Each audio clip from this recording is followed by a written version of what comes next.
Welcome to another edition of Around with Randall, your weekly podcast on making your nonprofit more effective for your community. And here is your host, the CEO and founder of Hallett Philanthropy, Randall Hallett. It's an honor to have you join me, Randall, on this edition of Around with Randall.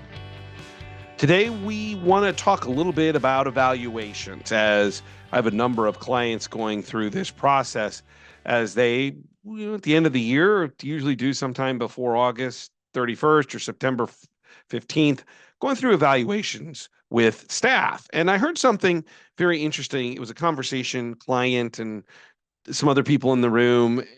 What was fascinating about it is that the challenge of doing the evaluations is that the commentary was around, I can't give everybody a 5 on their evaluation, or can't give every aspect of the evaluation a 5 for everybody, which got me to think a little bit about how we do evaluations, because there's all of these odd moments depending on the evaluation form and style that cause a lot of discomfort for some, distraction, stress, that evaluations aren't fun. And so today I want to talk a little bit about them, but more importantly, from both the leader's perspective and those filling out an evaluation, things to keep in mind when you do so. And hopefully that will reduce the stress, give some more credibility to the process, at least as much as we have in our control. So I want to start with 2 big issues, and we'll kind of talk about a few others. Number one is evaluations are hard because they're about judgment. And nobody really likes to be judged, even by the people that you look back at. I think about 2 of my mentors that are incredibly important in my career. I didn't like being judged by them, and I respected them and appreciated them so much it's hard to explain. Even in my relationship with my wife, who I think is the finest person I've ever met at any time during my existence on this earth, I don't like to be judged by her. Doesn't mean she's not always right, because she usually is. Judgments are hard. And for leaders, good leaders at least, hopefully I think of myself as one, we don't like to judge. I mean, I think about it from a biblical perspective. Yes, to be judged. Don't judge unless it's glass house time. I'm judging you, yeah, but I do these things. It's really hard to have these conversations when they're done ineffectively. Number 2 is that most of our evaluation tools, and it's getting better, frankly, aren't very good. And in fact, there have been several articles that indicate, from like the Harvard Business Review, from Fortune, from other academic studies, that indicate that in some ways when evaluations are done incorrectly, i.e. the instrument or the methodology, they're actually more harmful than helpful. I'll give you an example. So you're filling out an evaluation and HR is giving you a template of some fashion to fill this out. The employee's filling one out, and you have questions like, tell me what goals you think you met this year. And the overall, explain the level of the overall performance of the employee or yourself. On what metric?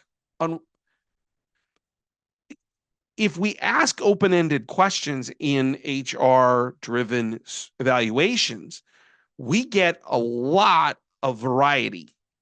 And variety in evaluations can cause strain, because you might look at something one way, but the other person, whether you're the leader or the person being evaluated, look at it a totally different way. And then there is particularly in philanthropy, and particularly in places like healthcare and in education, where the evaluation tools are built for another sector of the organization. Let me take healthcare for an example. The evaluations that I was always trying to figure out were built for nursing and for clinical environments. And it wasn't directly in terms of the questions directed right at the clinical, but they frame themselves in that way. And then I would do them and I'd be like, but this question is so poorly applied to what we do. And by the way, then there's all this other things that we should be doing, making phone calls, seeing people, building relationships.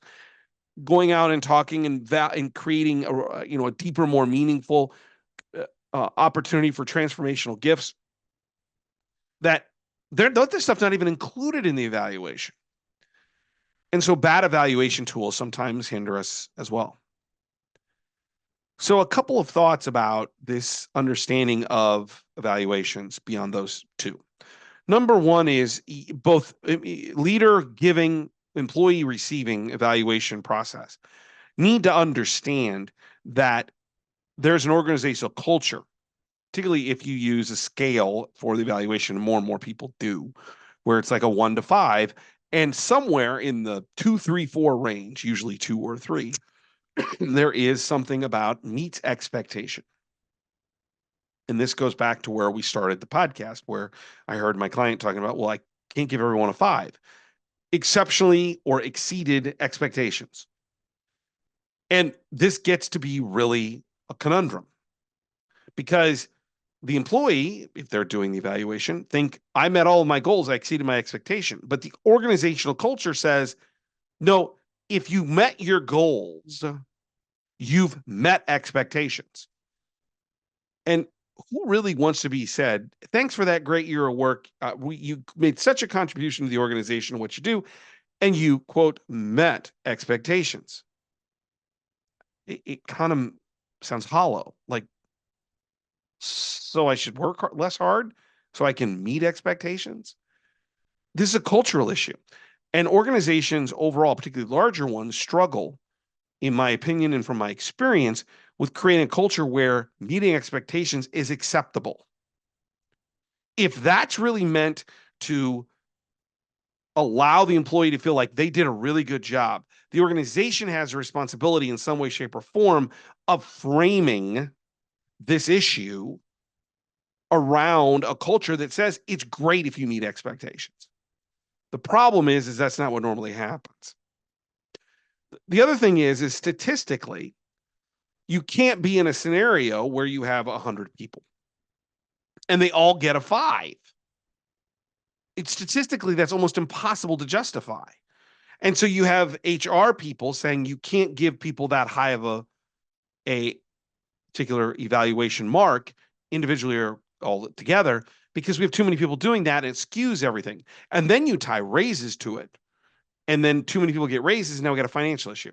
The whole thing becomes kind of messy, to be honest.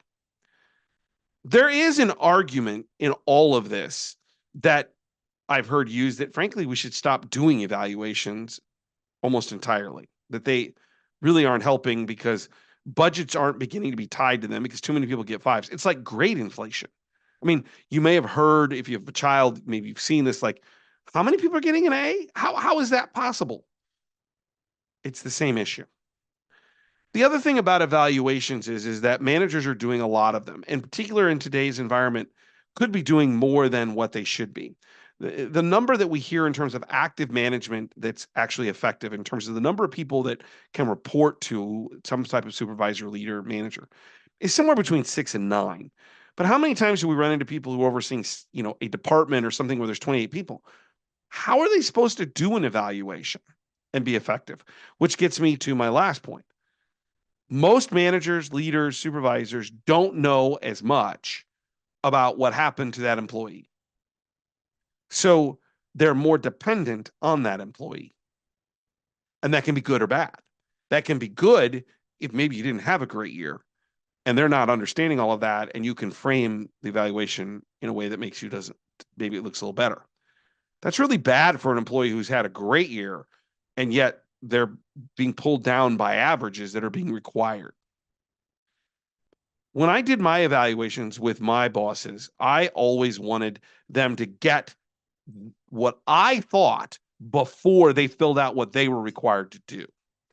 Because I felt very strongly, particularly in philanthropy, that I was reporting people who didn't have a full understanding of philanthropy. They hadn't had years of experience, quality, high-level people, but they were managing academic programs or a hospital, academic programs, academic institutions.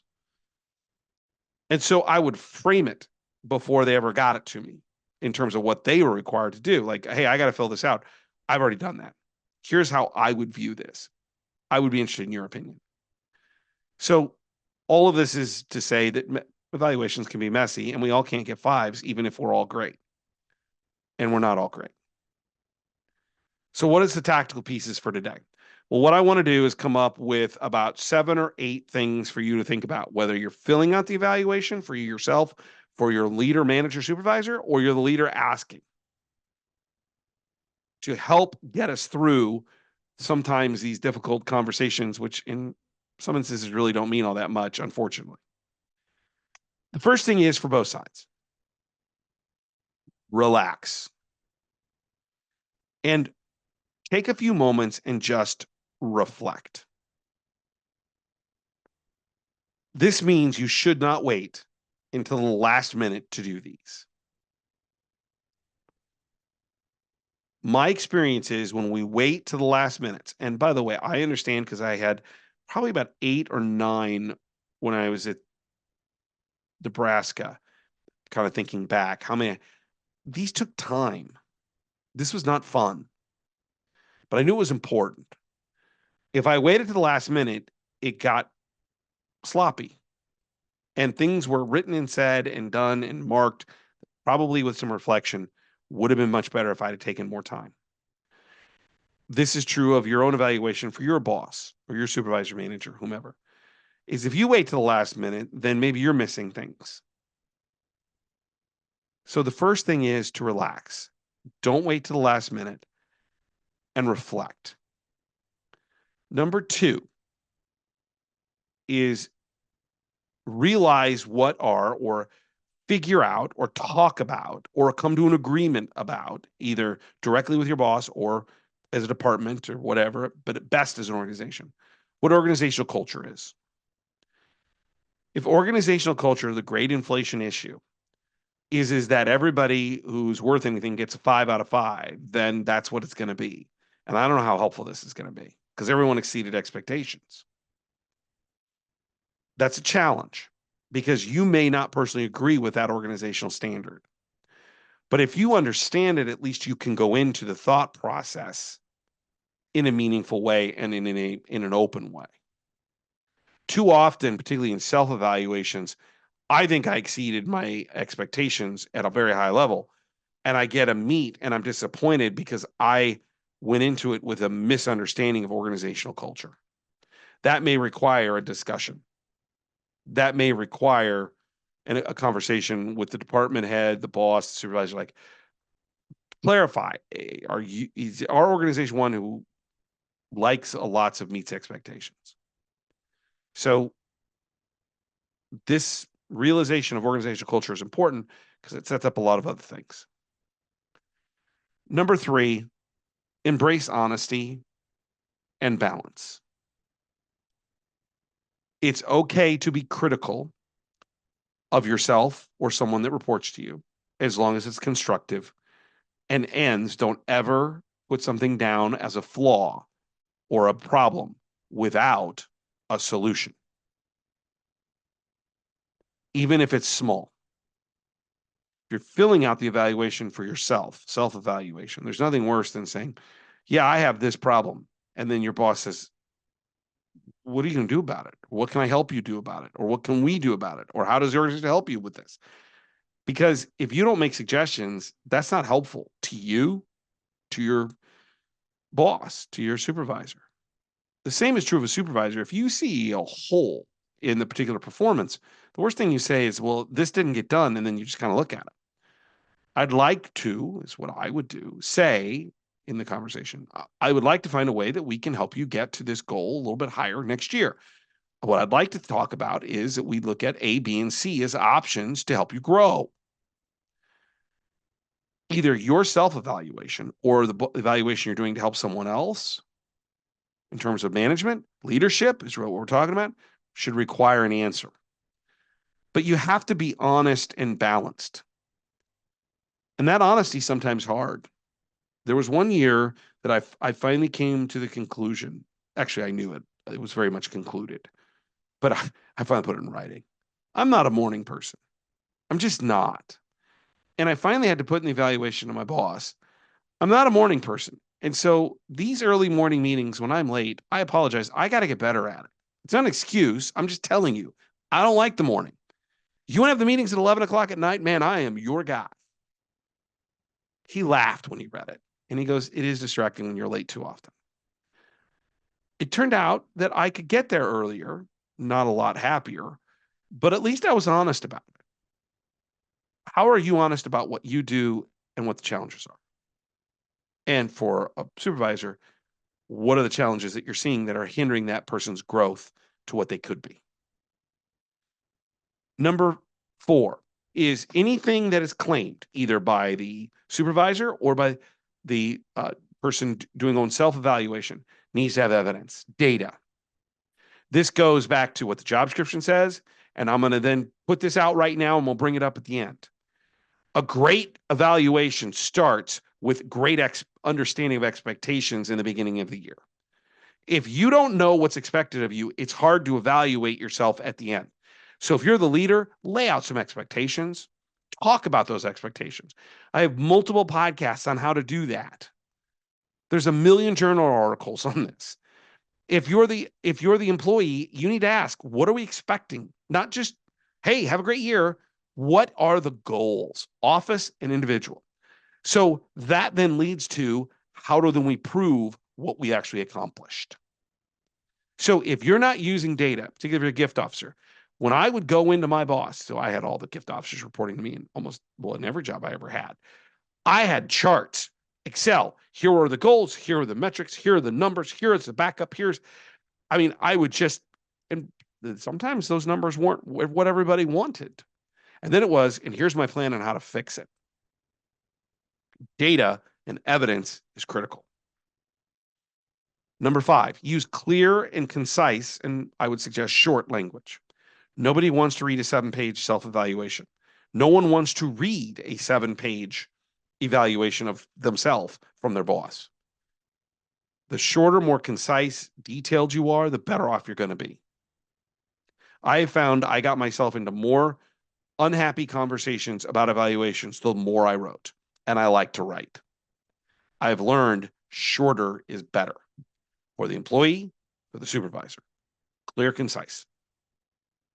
In that same vein, use very specific language. An example, works well with others. It's a positive thing. On this particular project, let's go the other direction. Doesn't work well with others. In what case? What evidence? Change what you write. With Project X, Y, and Z, I witnessed employee X do A, B, and C, which were detrimental to the team and the overall effort. Well, that's an entirely different conversation with evidence and being specific. The more specific you are, which leads back to using evidence and data, the better off you're going to be in giving the evaluation and in filling it out for yourself and taking it to your boss. It's these grand statements, negative or positive, that tend to come back and haunt us because we don't know what they mean. And they don't allow for growth because it doesn't really identify a whole lot. Be specific. The last one is take time and do this in person after you fill out the evaluation. Either you're giving it or you're doing it for yourself. The biggest problems I see, without question, come from when the evaluation's done and there's no conversation. It just doesn't work. It reminds me of parenting. When I just put down edicts and don't explain why we're doing things, even though at times I don't care if my kids know why we're doing them, we just do them. But I think as a parent, my responsibility is to help them learn. I explain, we're doing this, like we're going to go out and weed, because if we don't, it backs up. And in 2 weeks, we're going to have bigger problems. Or we're going to go out and work in the yard and put, my summer task list now, put dirt around the house because we need to re-level so the water's running away. Why? It's not just because I'm a pain in the backside. It's because I want the water away from the house, which could cause damage. The same is true of a good leader. And by the way, a good employee is being able to talk about these things. Like, I'm not sure I agree with that. Or tell me more about what you meant by that. Or they can clarify, or they can modify. But any way you look at it, the bottom line is that this happens better when there's a conversation. I did have one person recently, a former client, whose boss did not give them a personal evaluation. She evaluated herself just at the bottom end of having a pretty good year. He evaluated her as needing massive improvement and refused to meet with her about it. And it blew up in everybody's face. If you're not meeting with your employees who you report to, I'm just going to say it. It may be harsh and it may be unfair, but it's, I think, appropriate. You're a coward. If you have a problem with an employee, your job, you get paid for, is to sit down and have that conversation and then make it constructive and make it as positive as possible in terms of growth. But I'm telling you, if you don't do that, it's just going to haunt you. And if you're the employee, you have a right almost in every state, if you disagree with that particular evaluation, to add something to that particular evaluation after the fact and say, I disagree with this, and I let them know this. I'd be respectful. You don't want to throw bombs. But the point in all of this is that that conversation is important, even when it's uncomfortable, because it's going to be worse if you don't have it. So relax, calm down, reflect. Don't wait to the last minute, number one. Number two, realize what your cultural norms are so you are walking into yours or others that you do in a realistic fashion. Number three, embrace some honesty and balance. Number four, support those claims with evidence. Number five, use clear and concise language. Number six, be specific, not general. And number seven, take the time to meet. And if you need to, really request it. At the end of the day, if boss doesn't want to meet, boss, you can't make them. But we all should be having these conversations. Evaluation time, not anybody's fan favorite. But what I would say is when done well, they can help the relationship between a supervisor and a subordinate. They can help the organization, they can help the department, they can set up the next year if we're willing to do them in the right way. And my hope today is it gives you a few items that might help you as you go through this process, either as the leader or if you're the one who's doing self-evaluation and walking in to someone else evaluating you. Don't forget to check out the blogs at Hallett Philanthropy, 2 a week, our RSS feed. You come right to you. And if you want, reach out to me. Tell me what you think of this or any other of the podcasts at podcast@hallettphilanthropy.com. Don't forget what we're doing in philanthropy. Nonprofit work is critically important. My all-time favorite for saying, some people make things happen, some people watch things happen, then there are those who wondered what happened. We're in a world where we need people to make things happen that help those who are wondering what happened, both people, organizations, parts of our community. There's a lot more people, and I'm afraid it's going to grow, of people wondering what happened. And the more we use philanthropy, love of mankind, time, talent, and treasure to help others, you being one of those people, finding others like you who want to partner with you, the world will be a better place, and it'll start one community at a time. And so I say thank you for what you do each and every day. I'll look forward to seeing you the next time, right back here on the next edition of Around with Randall. And don't forget, make it a great day.